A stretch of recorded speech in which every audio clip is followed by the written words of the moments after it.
إن الحمد لله نحمده ونستعين ونستغفره ونؤمن به توكل عليه ونعوذ بالله من شرور أنفسنا ومن سيئات أعمالنا من يهده الله فلا مضل له ومن يضلل فلا هادي أما بعد ربنا آتنا في الدنيا حسنة وفي الآخرة حسنة وقنا عذاب النار. Last week we discussed some of the principles from the book Adab al-Dunya by Imam Al-Mawardi rahimahullah. And I want to continue the discussion today. Last week we looked at the first 4 chapters of this book, in which Imam Al-Mawardi, who lived 1,000 years ago in the golden age of the Abbasid Empire, he highlights that for success in this world and in the next world, we need a strong mind, we need control over our desires, we need to seek out beneficial knowledge, and we need to prioritize the worship of Allah subhanahu wa ta'ala. Today I want to focus on the 4th chapter of this book. The 4th chapter of his book is called Adab al-Dunya, the ethics of worldly life. And in this chapter, which is actually the longest chapter in this book, Imam Al-Mawardi highlights what is success, what is worldly success, and what are the principles you need to achieve worldly success. It's quite interesting. He wrote this book 1,000 years ago, and the principles he mentioned may be more applicable today than even back then. We are in need of these principles today even more than when he wrote them. Now what's interesting here is that Imam Al-Mawardi in this chapter, he discusses 2 levels of success. The success of the community or the society as a whole, and for that he lists out 6 principles, and the success of the individual, and for this he lists out 3 or 4 principles as well. He begins his chapter by saying that human beings are social creatures. You cannot make it in this world on your own. You cannot thrive in this world on your own. We need each other.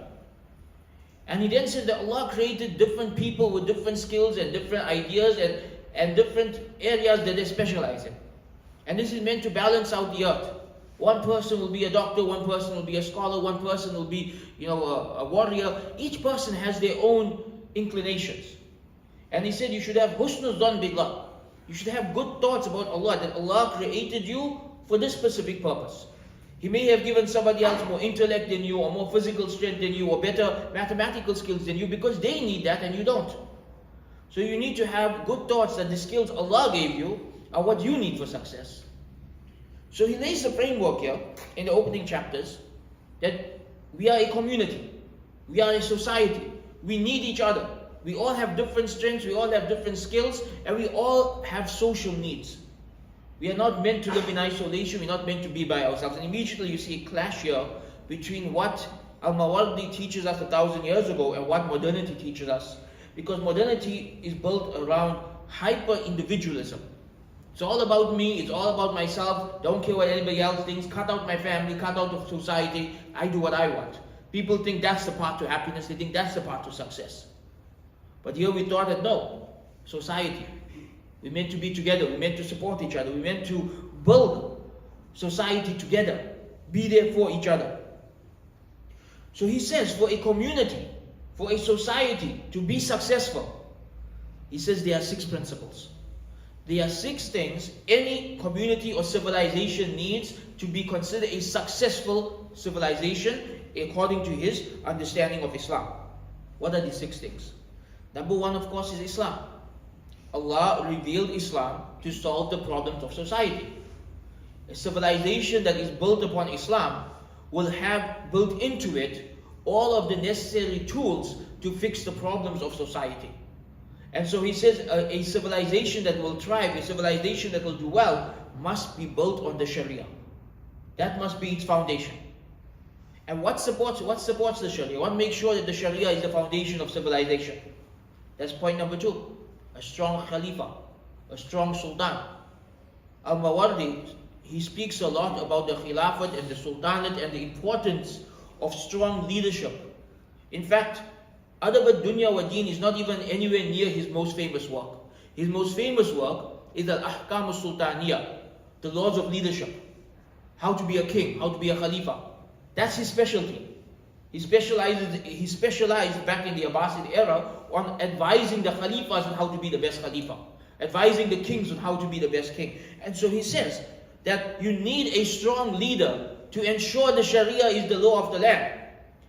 If you don't have strong leadership who can ensure that the Sharia is the law of the land, then other kind of laws will take over, and any law besides the law of Allah is going to have flaws and it's going to lead to problems. The other 4 principles he mentioned are very interesting, right? He says there are 4 things. If you have a civilization built upon the Sharia with a Khilafat, there are 4 things it needs to be successful. In terms of 4 worldly things it needs to be successful. What are these 4 things? Justice, safety, a good economy, and a culture of hope. Very interesting, right? He says, for a civilization to be successful, you don't just need a Sharia and a Khilafat. It needs to be just. He said, if a society is just, that solves half of societal problems. Justice fixes most of our problems in the community. With that, what fixes the other half of the problems? Safety. You're not scared of getting robbed. You're not scared of getting stabbed and shot and murdered. Safety is necessary for success. So you need to have mechanisms in place to make sure people are safe. And then interestingly, he mentions the importance of the economy. He says that you need a strong economy. People need to be able to access jobs, to provide for their families, to be able to live a good quality life. You know, this is something that every society needs to be successful. And then finally, he says the last quality that a society needs to be successful is a culture of hope, a culture of optimism. People need to look forward to the future. People need to know that the future is bright. People need to know that things are going to get better. Sadly, when I look at modern society, it's as if none of these are there. Look at the 6 things he mentioned. Society built upon Islam, not there. A Khilafat, 100 years now, no Khilafat. Justice. How many places in the world do they have justice? We live in a very unjust era, right? Safety. We live in South Africa. We know what level of safety we have in South Africa, right? We know the level of crime and violence in this community. Linked to that, a strong economy where people can easily get jobs and provide for their families and the cost of living is decent. Doesn't exist today. Majority of the world is dealing with a cost of living crisis, economical crisis. And then he says a culture of hope and optimism. This current generation is dealing with a culture of doom and gloom. They don't have hope for the future. They feel like the whole world has just been darkness for the past 5 years and they feel it's going to keep getting worse. It's really sad that when you look at the 6 elements of a successful society, according to Imam Al-Mawardi rahimahullah, none of them can be found in most of modern society. And then we wonder why the world is the way it is. People today, they prop up modern society as the standard. Look at those backward civilizations, they need to be more like us. But hold on, those backward civilizations had justice. Those backward civilizations had peace and safety. Those backward civilizations had a decent cost of living and a strong economy, and people were hopeful, and people had a good culture and good families and strong family ties. Why should they give that up to be like you? Modern society is built upon depression and loneliness and high suicide rates and doom and gloom and debt that is out of control and interest rates that are out of control. How is that better than what came before?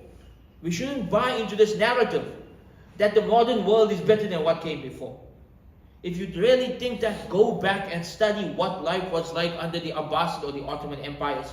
You would be amazed at how much goodness they had in this world that we don't have today because of the modern standards that we have adopted. So that's on a societal level. And yes, there's not much we, the average person, can do to fix society. In South Africa, we can't really think about establishing a khilafat or things like that, but we can find ways to strengthen the economy, we can find ways to rebuild a culture of hope, we can find ways to bring some safety and justice to our communities. What we can focus on is individual success, right? And that is the second half of this chapter. So Imam Al-Mawardi then says that if you have a successful society, it is easier for the individual to live a good life. But what is a good life? What is success? Modern society defines success in terms of wealth and fame. Al-Mawardi takes us in a very different direction. He says, wealth is qadarullah. Allah decides who gets rich and who does not. Furthermore, excessive seeking of wealth leads to greed, and greed leads to problems. For some people, wealth is a blessing. For other people, wealth is a source of temptation. So wealth is not the measure of success. So then he mentions, what is success on the individual level? He says three things. Three things are success on the individual level. Number one is what he mentioned in the first chapter, which we spoke about last week. Nurturing your mind and controlling your desires. Nurturing your mind and controlling your desires. Are you controlled by your brain or by your desires? If you are controlled by your mind and not your desires, then you can find success in this world. If you are someone who just chases after every desire, you will ruin this world and the afterlife. So number one is controlling your desires and nurturing your intellect. Number two, he says, having good character and good relationships. Good character and good relationships. And the bulk of this chapter, he focuses on what is a good relationship and what are the types of relationships you should have. And we'll come to that in a bit. And then number three, interestingly, he says, number three, for success in this world, you need enough wealth to be independent. You need enough wealth that you're not reliant on others. And then he addresses, he says, some of you may think this is a contradiction to what I say earlier in the book. He says there's no contradiction here. In Islam, you are obligated to seek a living. You're obligated to earn enough that you can be independent, that you are not, at the mercy of others.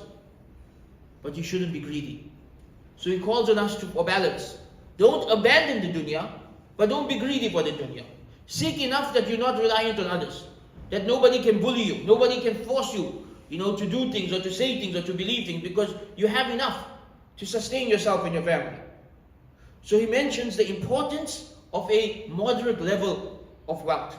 A level of wealth that creates a level of independence, not in so much that it becomes a source of temptation for you. But the main thing he focused on in this chapter for worldly success, and this is what is missing today in our societies, good, strong relationships. We have become very atomized and individualized. Our lives have become all about ourselves. And he says to live a truly happy life, you need strong relationships. Again, what's the first thing he mentions in this chapter? Humans are social creatures. We need each other. And so to be successful, you need good relationships. And he mentions 4 types of relationships. 4 types of relationships that if they are strong, you will have a happy life. What are these 4 relationships? Number 1, your connection to the deen. Who is your sheikh? Who is your spiritual guide? Who is your Islamic teacher? This is very important, that you have someone that connects you to Allah. Someone who teaches you the religion. Someone who, if you are experiencing any questions or any doubts, or you need to learn something, you have someone to connect you to the answers. So that's the first type of relationship. And historically, every Muslim community was built around a scholar. Every Muslim society had their Shaykh al-Islam, they had their head scholar, who everybody would consult, and he would be the main person in that community with more soft power than the actual king or governor, because he's the one who shapes the minds and the hearts of the people. Historically, scholars played a very important role in society. The second type of relationship that Al-Mawardi says is necessary for success and a happy life is strong family ties. You must have strong family ties. He talks about the husband and wife relationship. He talks about relationship with your parents, with your siblings, with your children, with your extended family. And he talks again about families as tribes. This is very interesting. A few weeks ago, I spoke about Mustafa Sabri, right? Who 100 years ago wrote about the importance of families and how families should function as tribes and protect each other. Al-Mawardi says the same thing 1,000 years ago. Right? And he gives a good example. He said, in Medina, anybody who didn't have a family or a tribe, what did Rasulullah do for that person? He attached them to some family or tribe. He made them part of somebody's family. Right? And whether it was through the Muhajirun and Ansar system or through the Mawla system, he made sure they had a tribe. Because your tribe has your back, your tribe has your protection. Today, we don't have this. Today, everyone's on their own. Today, everybody just takes care of themselves and only cares about themselves. Right? This is something that's happened over the past 100 years. Our families went from tribes to smaller and smaller and smaller, and now we just have people living on their own.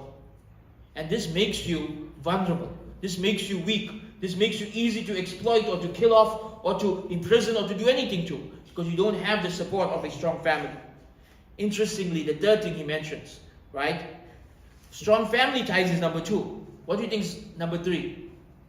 Strong and good relationship with your in-laws. Marrying into a good family. Right? He says this doubles up the power. If you are from a good family and you marry into a good family, these two families now become one big and powerful family. He says this is a way of ensuring that people have each other's backs in society. That you marry into a good family and that you have a strong family ties with your in-laws. And then number 4, he says to have success in this world, to have a happy life in this world, you need strong, loving friendships. Good quality friends. Surround yourself with good quality friends. And he says, like, if you look at this list he gives us, happiness in this world is actually not that difficult. Right? We're just looking for it in the wrong places. If you follow the principles laid out by Al-Mawardi, if you prioritize Allah subhanahu wa ta'ala, if you take care of your mind, if you control your nafs, you seek knowledge, you earn enough to be independent, you have strong family ties, you have a connection to the religion, you have peace and justice, you have good relationships, you should be happy. That is enough to live a happy life. That is enough to live a good life. And so what this book teaches us is how to live a good life. That living a good life and a happy life, it's not about being a millionaire, it's not about being famous, it's not about being all powerful. It's about strong relationships, it's about who you are as a person, and it's about your relationship with God. And so this should reframe the way we think about success, so we can prioritize what is important and not fall into the traps of modernity. Wa akhiru da'wana alhamdulillahi rabbil alameen.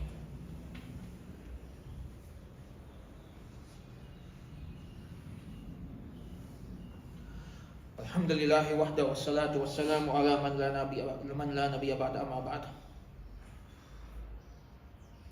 We take these principles, they were listed 1,000 years ago.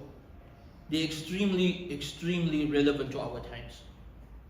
We live in a time where people are lonely, people are depressed, people are suicidal, families are diminishing, people don't really have real friendships in many parts of it. People feel they can't trust anybody. Security is low, justice is low, safety is low, economies are in trouble. And in Islam we have solutions for all these things. That's the beauty and the timelessness of Islam. The revelation that came down 1,400 years ago is just as relevant today as it was 1,400 years ago. And all of these problems of modern society, you will find solutions in these early works. We live in a time of capitalism. This whole modern culture and worldview stems from capitalism. And capitalism has shaped for many of us our definitions of success. That success today is measured by how hard you work, how much money you earn, how much you consume, how much you pile up, how extravagant your life is, how famous you are, what's your job title. This is what people consider success today. In Islam, none of that is a criteria for success. Money and jobs are a means. They are a means towards halal income. They're not the criteria for success. You can have a successful life even with a moderate means of income, as long as it is halal and there's barakah in it. We need to move away from secular definitions of success and from the secular worldview. And for that, I just want to mention something for us to think about. We really need to rethink our education system from the ground up. The entire education system we have today, it was popularized 100 years ago by who? Who made this the global education system? Did you ever think about that? Right? We're so caught up in this world. Did you ever think about who laid the foundation for this world that we're living in? The education system we have today is only 100 years old as a global system. 200 years old as a German system. Started in Germany, right? 100 years ago, the Rockefellers popularized this system and made it global to train good workers for capitalism. This system was designed to fuel capitalism. You go through 13 years minimum of schooling, being trained to be a good worker for the capitalists. You know, your whole education is just about listening, doing your job, earning your salary, not asking any questions. This is very different from the Islamic education system that existed pre-modernity. Right? The Islamic education system that existed during the golden ages of Islam, what was its focus? Primarily, the focus was on the purification of the soul and shaping your manners and your character. And then whatever skills you needed to earn a living were built upon that. This is why they had the saying, learn from their manners before their knowledge, because that was the foundation. And Islamic education means in the younger years, in the early years, you focus on shaping someone's akhlaq and adab and the relationship with Allah and the importance of family ties and all of this. And then upon that you build worldly skills. Upon that you build the skills to earn an income. The modern education system is only about the income part. And so we wonder why someone comes out of that system and they don't care about family, they don't care about society. All they care about is my career, my career, my career, my money, my money, my money. It's all about me, it's all about money. Why? Because you are going through a system that is designed to produce just that. You see, one of the problems that we have is we just take the systems that are there and we try to Islamize them. And by Islamizing them, we maybe just gave them an Arabic name, made hijab the school uniform and made Islamic studies a subject. Right? That's not Islamization. We have to rethink education at its roots. And I'm saying this because a lot of the problems we have today with young Muslims come simply from the fact that we are not educating them the Islamic way. We are simply copying other people's systems and adding a little bit of Islam to it. We need to rethink this. And if you can't change the system, at least start at home. At least with your own children and your own grandchildren, in your parenting methods, teach them the correct worldview. Teach them to see through these things. Teach them to see through secularism and to see through liberalism and to see through capitalism and to see the world from an Islamic perspective, and teach them adab and teach them akhlaq and teach them these skills and teach them the correct understanding of success. Because yes, maybe you can't change the system you are living in, but you still have control in your family on what you teach your children. And this is why parents should not take a back seat when it comes to education. You are the first teacher, and what you teach your children is going to be the foundation upon which everything else is built. So I spoke a little bit about the education system there because it is directly a root cause of the way people are thinking today. But going back to our primary topic, the world today has a lot of problems. And one of the big problems is people are feeling hopeless. People feel like there's no path to happiness. Everything is just bad. This is actually a good opportunity for us to do dawah. Because Islam solves all of these problems. It solved it a long time ago. We just need to figure out how to apply and embody these principles of Islam in the modern world and then showcase it to others. Show others, here's the solution. You'll only look at the Islamic family system. You feel hopeless, look at the Islamic system of optimism. You feel like there's no solution to the world problems, look at the solutions Islam proposes. But we need to start thinking like this. We need to start looking into our tradition and pulling out solutions and applying them in the modern world. And this means having some very difficult conversations. This means really looking at the roots of our society and fixing things from the very foundational level. This means really going into details, into trying to figure out what went wrong with our society. And not fixing the small things at the top, fixing the foundations.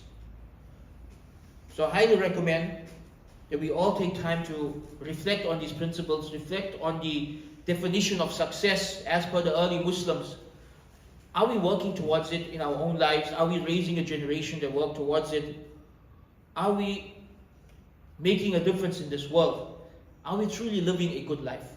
In Islam, a successful life is not about being rich and famous. It's about living a goodly life. Living a life that is pleasing to Allah, beneficial to society, a life where when you leave this world, people will miss you. People will miss you. That means you lived a good life. Doesn't matter how famous you were, doesn't matter how rich you were, but if you leave this world in a state where the righteous miss you and they make dua for you, you had a successful life. And we ask Allah to bless us with the best of this world and afterlife. رَبَّنَا آتِنَا فِي الدُّنْيَا حَسَنَةً وَفِي الْآخِرَةِ حَسَنَةً وَقِنَا عَذَابَ النَّارِ رَبَّنَا آتِنَا فِي الدُّنْيا حَسَنَةً وَفِي الْآخِرَةِ حَسَنَةً وَقِنَا عَذَابَ النَّارِ رَبَّنَا آتِنَا فِي الدُّنْيا حَسَنَةً وَفِي الْآخِرَةِ حَسَنَةً وَقِنَا عَذَابَ النَّارِ سبحان ربك رب العزة عما يصفون وسلام على المرسلين والحمد لله رب العالمين. أقم الصلاة.